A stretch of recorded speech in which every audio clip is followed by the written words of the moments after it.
Welcome to This Week in Missouri Politics. 1 week left in the campaign season, and we are talking to the Republican nominee to be the governor of the state of Missouri, Mike Kehoe. Thank you for making the time. Hey, thank you for having me on. It's an exciting time in our world right now and in our life, so we're glad to be here. One of the greatest honors I've had in a dozen years of broadcasting on television was on election night, being the first person to get the call that you won that primary.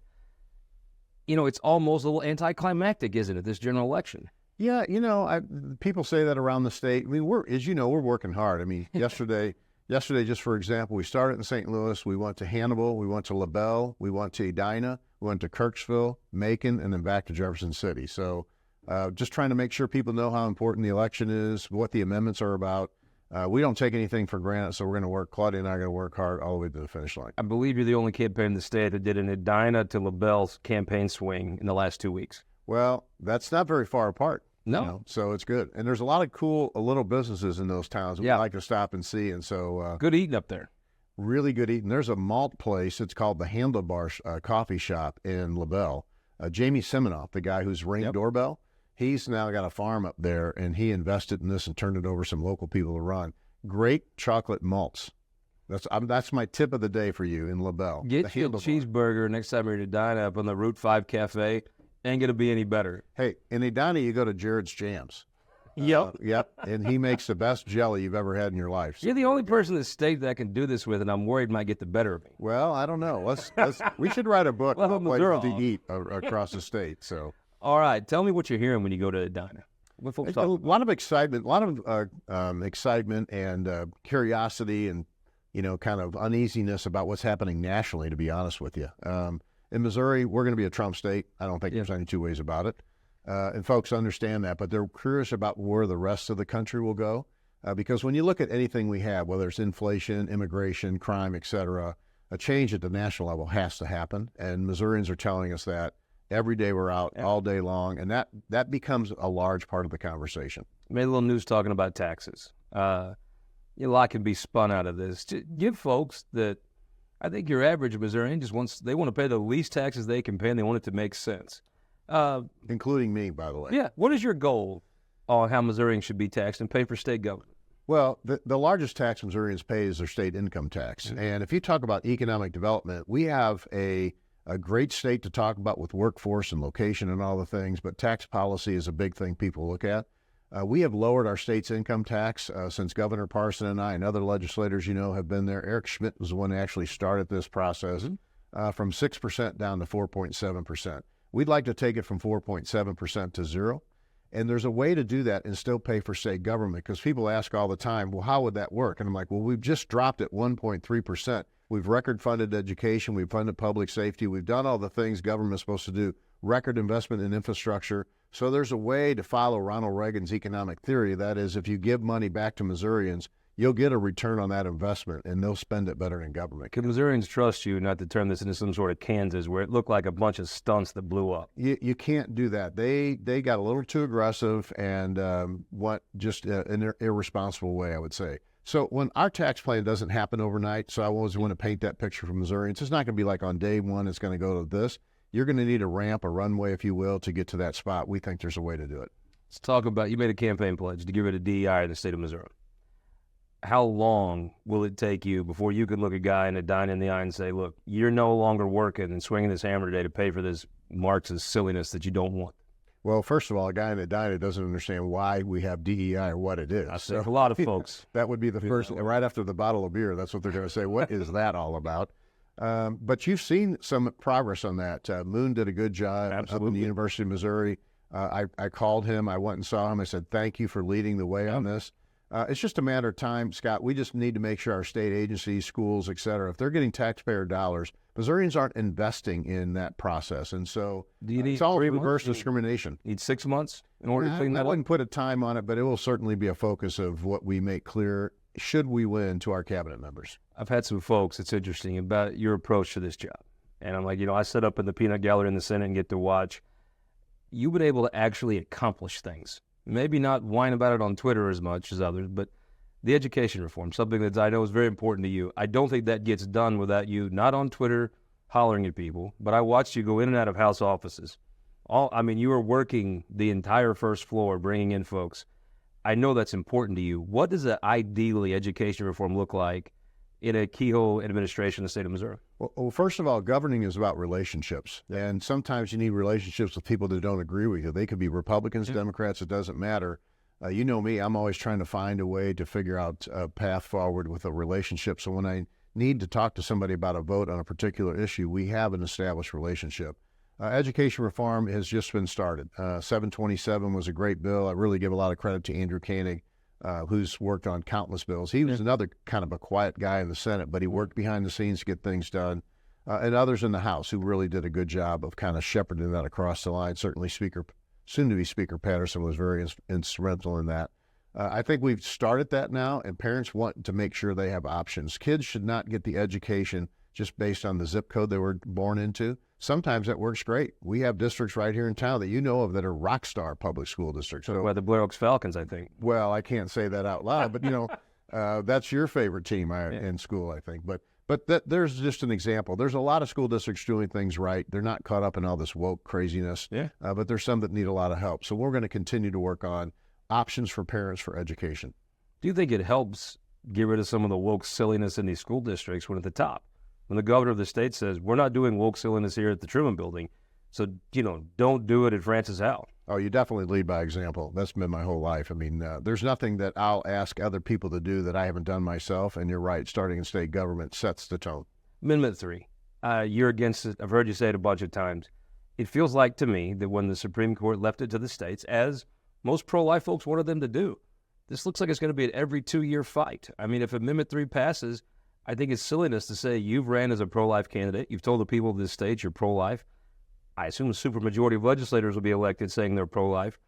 It feels like, yes, if it passes, it's a win for the pro-choice side, but it's just a battle and a long war. Am I wrong? No, it's first of all, I hope and pray that Amendment 3 fails.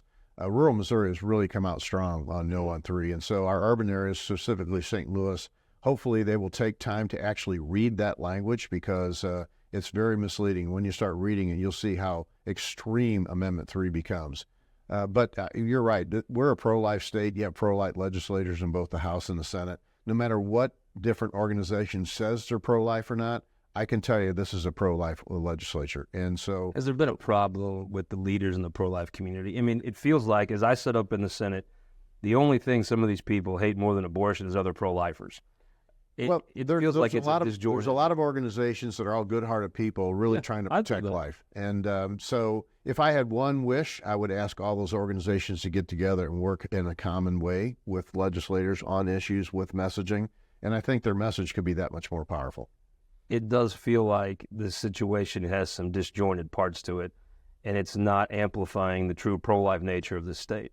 Well, every issue has a few disjointed parts to it, but there's a lot of really. This one says, "Hold my beer." When it's hard for them to support a Mike Kehoe, a Mary Elizabeth Coleman, a Cindy O'Loughlin, something's wrong. Yeah, well, you know, let's work on the issue. I want to remain pro-life, and I want to defeat Amendment 3. Let's talk about highways. It feels like you inherited a mess when you were on the Highway Commission. The 15-year plan had just went. They had said that was defunct. I think MoDOT has actually lived that down and is in a pretty good spot. The legislature has had confidence in that and give them a lot of money to build highways with. What's the future of MoDOT under your administration? Well, we've got an opportunity with the new director coming on board to really sell what we're doing. And I think that's what I hope the commission, I know all the commissioners, as you know, it's a kind of a fraternal group. Once you're a commissioner, you kind of always have a relationship with the commission. And I hope that we get a commissioner that actually understands Missouri and what Missourians want. Missourians are okay with paying for infrastructure investment, but they want to make sure they're getting a good return on investment. And so I believe we need a director that will really go out and sell kind of the sizzle along with the steak. We've got the steak. We need to make sure people understand what it's benefiting us. MoDOT and conservation have always kind of had their own money a little bit. They've always kind of acted like it too. Now MoDOT has a court ruling backing that up. Do you worry, as a person that sat as a commission, you've sat in the legislature, they may get a little far from that legislature if they don't pick the right director. You need somebody that respects because a lot of these projects are not built through the MoDOT funding formula. They're built with legislative appropriations now.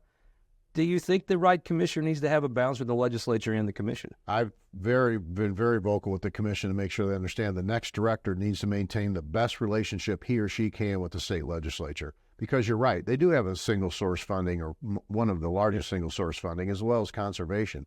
You saw that with conservation, and the previous director before, Sarah Parker Pauley, they used to come into our appropriations with one page and say, here's how much we're getting, here's how much we're spending, any questions?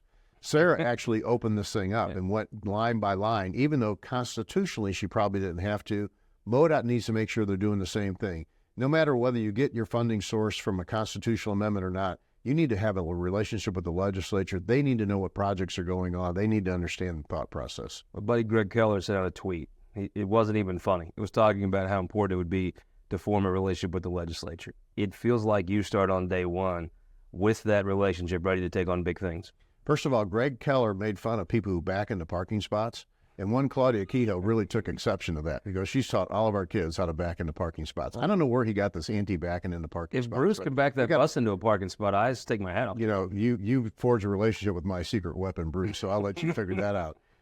My relationship with the legislature always can get better, but I work really, really hard. A lot of these stops that we talked about that we had yesterday, we have House members, sometimes Senate members at every one of them. I make sure that the people in those districts know what great guys and gals they are that they're sending to the Capitol, and I hope to hit day one, if I'm chosen, with really strong relationships, and I will try to build on those relationships with new incoming members in the legislature. Lieutenant Governor Mike Kehoe, thank you so much for the time. I appreciate it. Thank you. We'll be right back. We're going to take a look into the Clay County Senate race of Jerry Nolte and Representative Maggie Nurrenbern after this. But don't forget, election night, right here, Election Night in Missouri. Go to our YouTube page, any of our social media accounts. You can watch Election Night in Missouri, all the returns, all night. We'll be right back after this. For more than a century, the St. Louis Carpenters Union has shaped our communities. Through trusted alliances, we deliver skilled professional craftspeople while our business partners provide the kind of quality jobs that keep our economy humming. It's a blueprint that has worked since 1882. Turning Missouri into a right-to-work state stalls progress, wipes out jobs, and kills momentum. Right to work is wrong for everyone. Let's keep Missouri moving forward. Visit carpdc.org to learn more. On September 22nd at 8:30 a.m., an illegal immigrant with a rap sheet hit and killed a St. Louis police officer while driving drunk. The problem? Radicals like Crystal Quaid. Quaid supports open borders that allow criminals into Missouri and a plan that allows violent offenders to get out of jail right after arrest by relaxing cash bail. How many crimes? How many deaths? Before Crystal Quaid realizes she's wrong on crime and wrong on the border. Paid for by American Dream Pack. I've been teaching for 22 years. I'm also the mom of a 9th and 6th grader. Education is really important to me, and that's why I'm voting for Amendment 2. By legalizing sports betting, Amendment 2 will generate more than $100 million for our schools over the next 5 years. Amendment 2 will help pay excellent teachers more, and it will improve our schools. Take it from this classroom teacher. Amendment 2 is the right thing to do. Welcome back. This week in Missouri politics, we're jumping right into our look into Clay County and Senate District 17 with State Representative Maggie Nurrenbern. Thank you so much for making the time. I know you're busy. Oh, thanks for having me, Scott.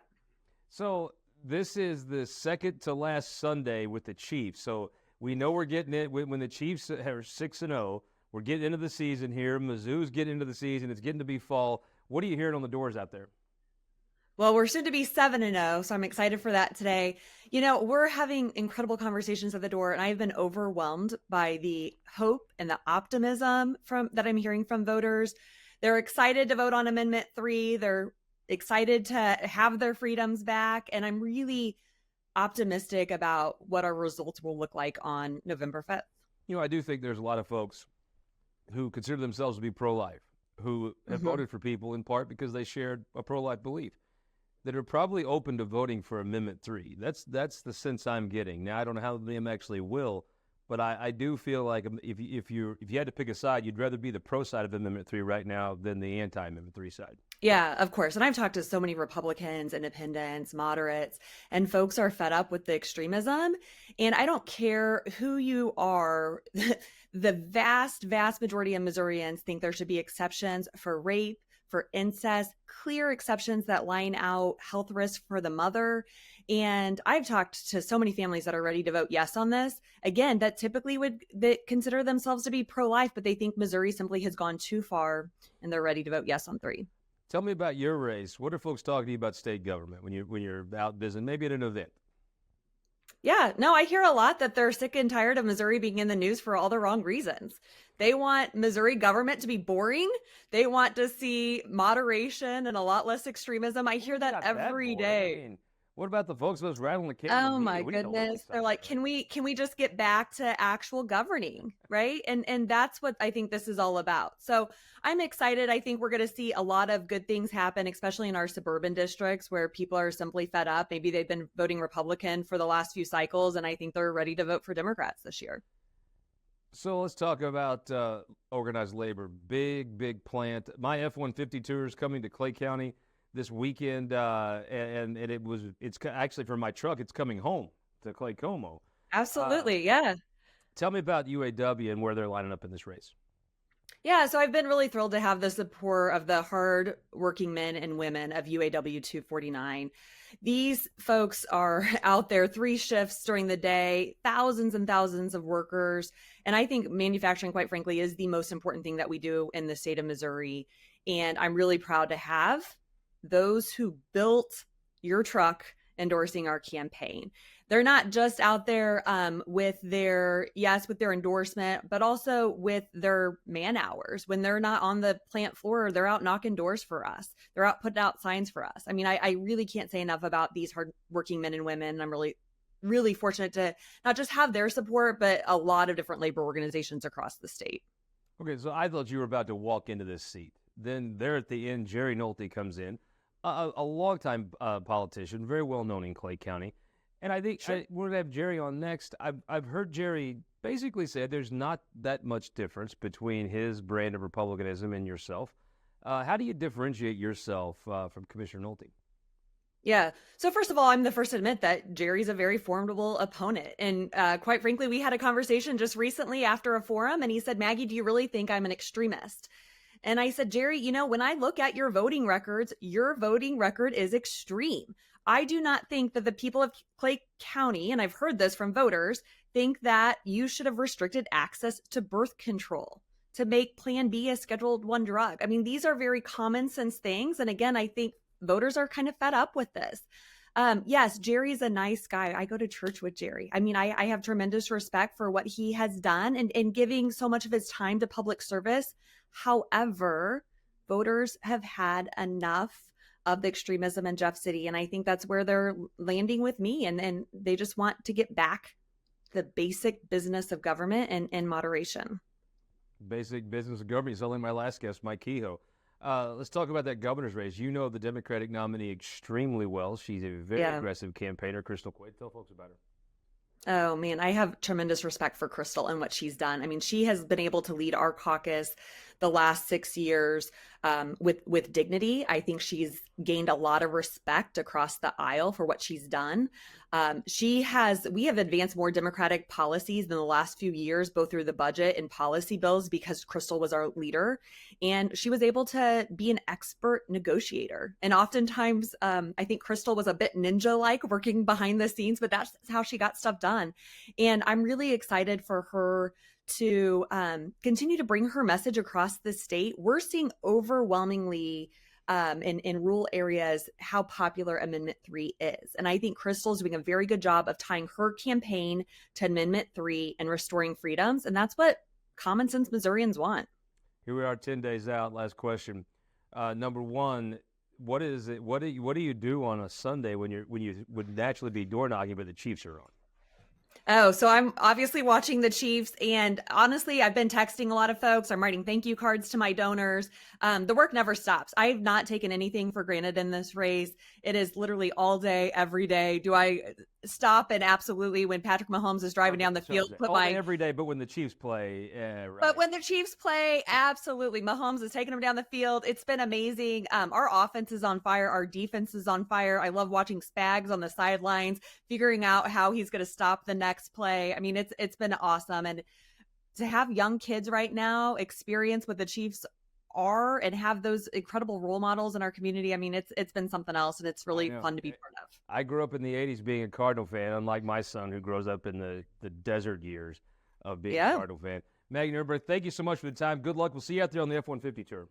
Yep, absolutely. Glad for you all to come and visit us, Scott. Yes, ma'am. Bringing my truck home. What do you say? Absolutely. Okay, have a good one. You do.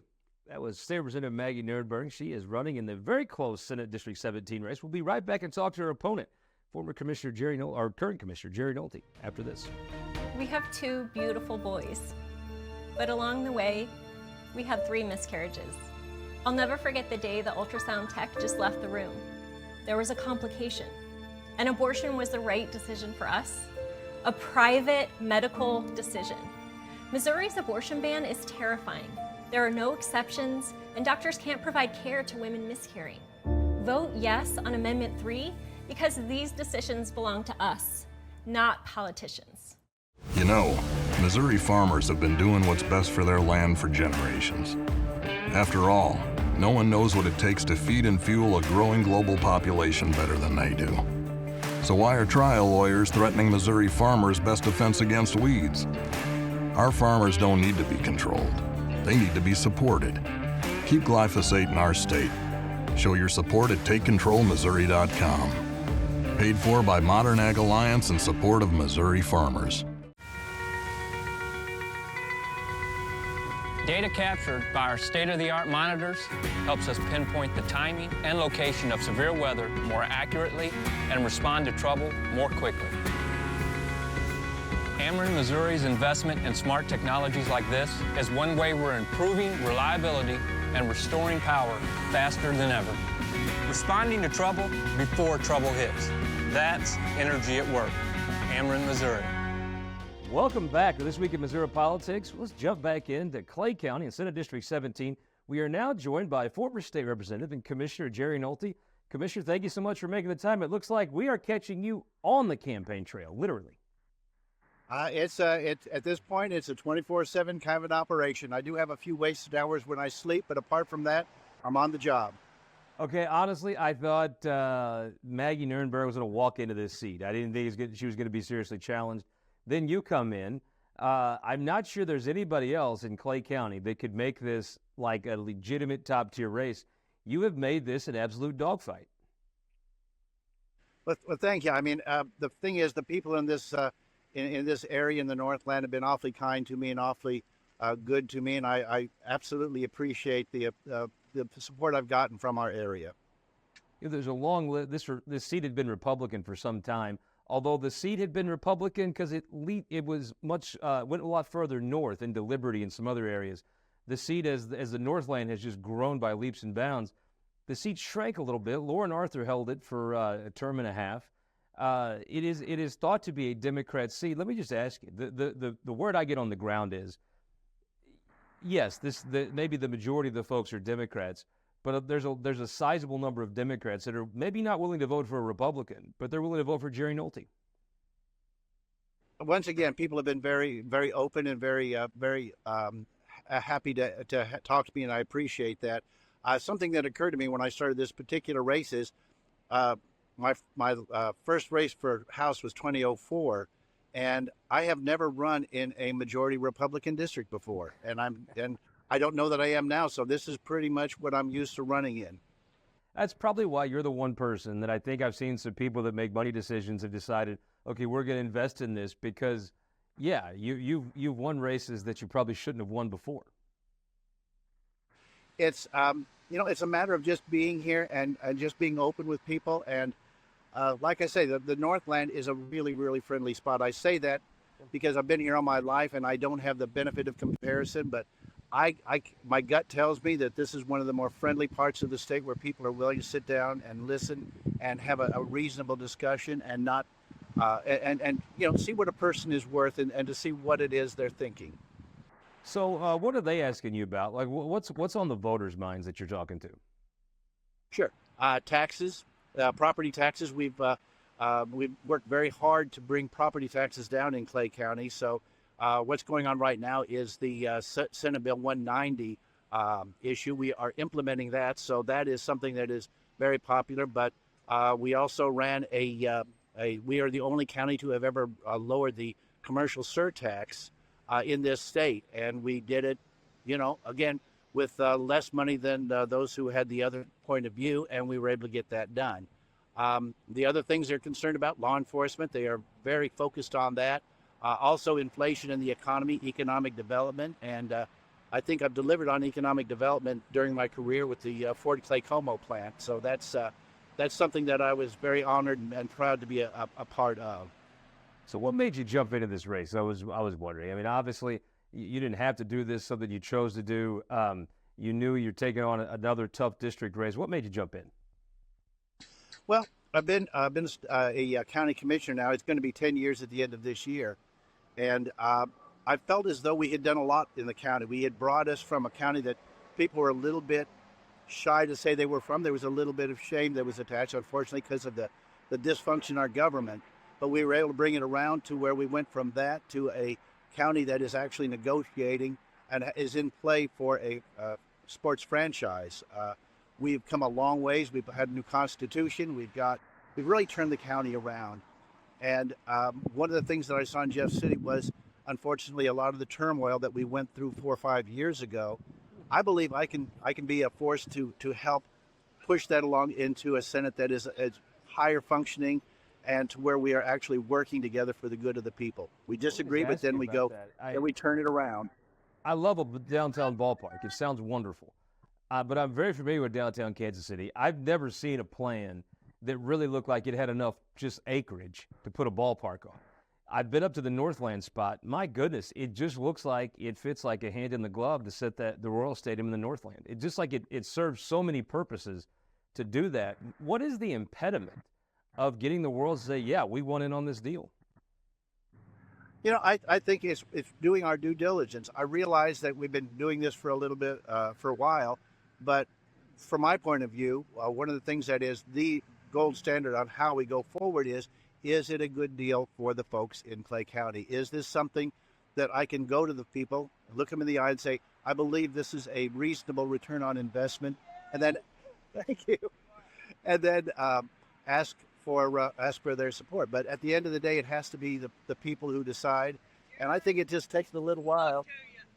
It takes a little while to make sure that we are able to make that case to the people. They should not make it quickly, and it takes us a while, but I think it's at the end of the day we'll come up with our best product that way. Well, Jerry, we're going to be hitting Clay County on the F-150 campaign tour. Thank you so much for making the time. I'll let you get back to talking to all those folks that are trying to get your attention on driving down the street.